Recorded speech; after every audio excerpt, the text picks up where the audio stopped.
Bonjour. Seulement 2 jours d'audience lors de cette 14e semaine du procès Mediator. Une audience particulièrement triste et chargée d'émotions. Nous avons appris le décès de notre confrère Hervé Temine à l'âge de 65 ans. Les robes à l'audience n'ont jamais été aussi noires et silencieuses. Pour certains d'entre vous, Hervé Temine pouvait représenter toute l'odieuse défense soutenue par les laboratoires Servier, et ce depuis des années. Il faisait son travail, et plutôt de façon remarquable. Il était le meilleur d'entre nous.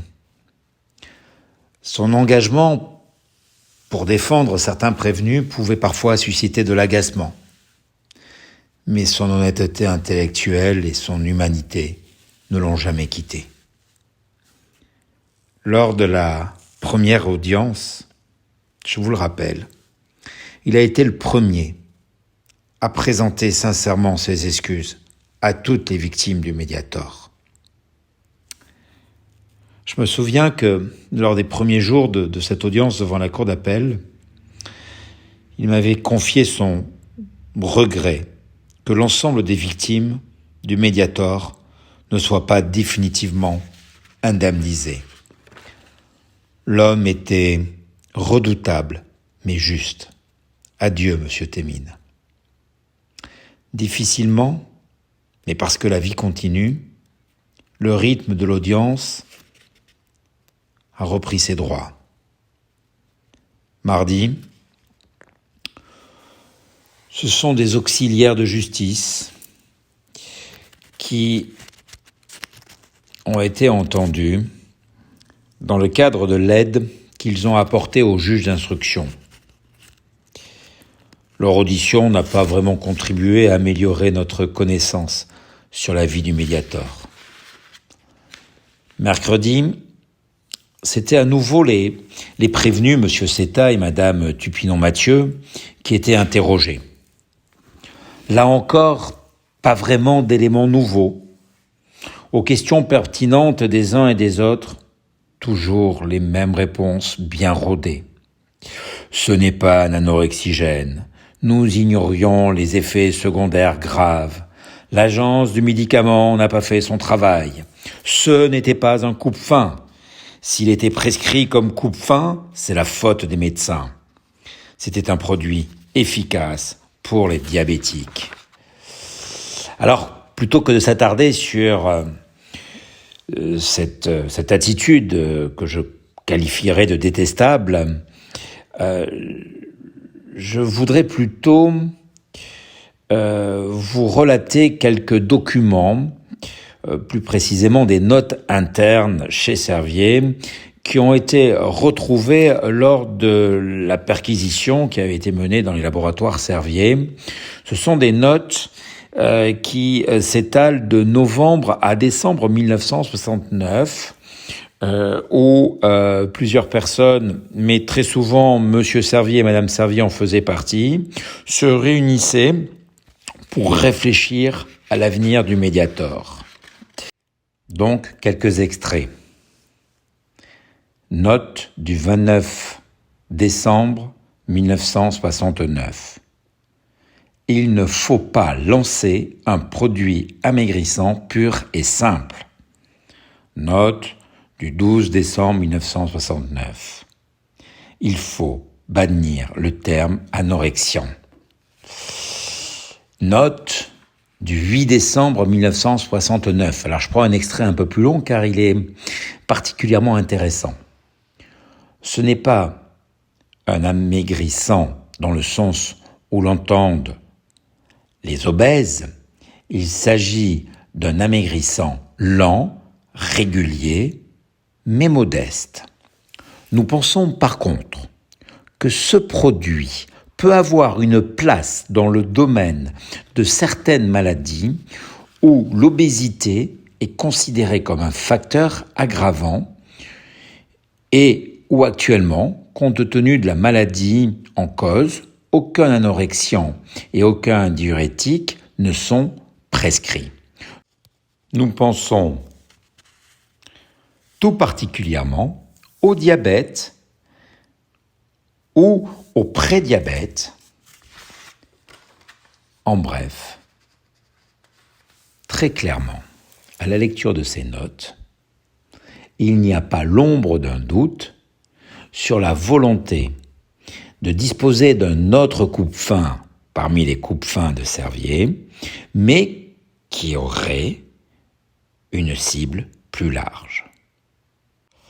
Et là, il est intéressant de revenir sur la note rédigée par M. Seta le 15 novembre 1999. Nous sommes quelques mois après l'interdiction de l'isoméride et du pondéral, du fait de la présence de la fenfuramine et de sa toxicité totalement admise par le monde scientifique.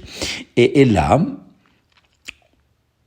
Monsieur Seta, et c'est de sa signature dont il s'agit, va adresser une note interne à l'ensemble des décideurs et des salariés du laboratoire Servier, dont je suis obligé de vous lire les 2-3 premiers paragraphes, ça ne peut pas se résumer.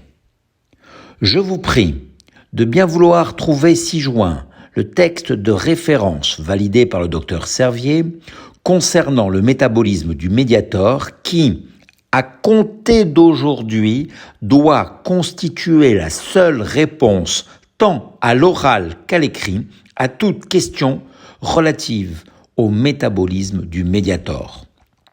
Tout ce qui est écrit dans ce texte de référence est important et doit être dit. Rien de ce qui n'y figure pas ne peut et ne doit être communiqué sans une validation préalable. Point.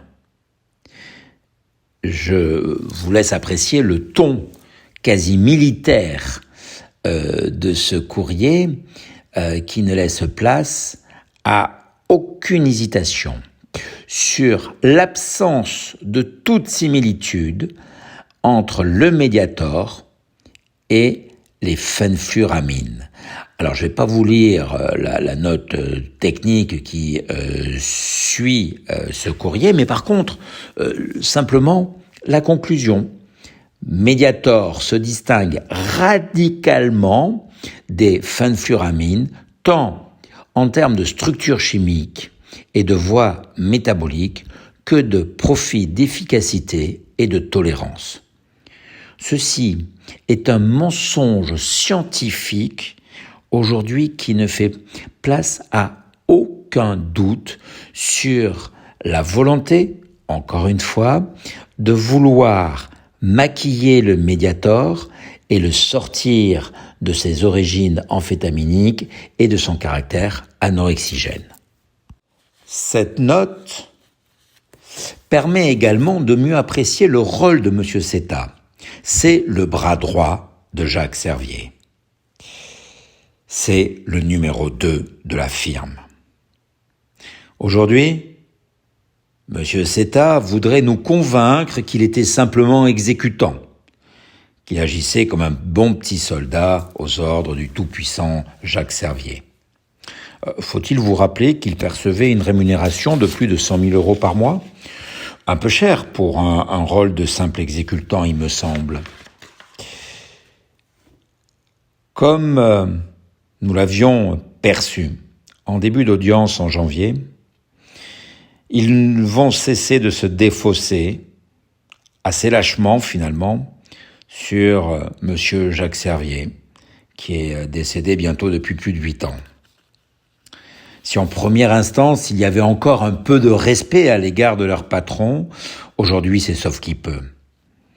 Bien sûr que M. Servier, en qualité de responsable et de représentant des laboratoires Servier, est grandement responsable sur le scandale du Mediator. Mais personne ne s'est opposé à lui. Et bien au contraire, ils ont tous été complices. Et surtout, M. Seta, qui n'a pas hésité à prêter sa plume à bien des mensonges. La semaine prochaine, va clôturer les débats avec l'audition du secrétaire général du groupe Servier et de son actuel dirigeant. Nous aurons ensuite 3 semaines sans audience, et ce afin de nous permettre de préparer au mieux les plaidoiries à venir. En effet, les plaidoiries devraient débuter le 16 mai et a priori jusqu'au 25 mai pour les parties civiles. En ce qui nous concerne, nous devrions plaider le 24 mai toute l'après-midi. Cependant, l'agenda n'est pas encore définitivement figé et je me propose de revenir vers vous la semaine prochaine pour vous confirmer cette date que, vous l'avez bien compris, nous attendons tous avec grande impatience.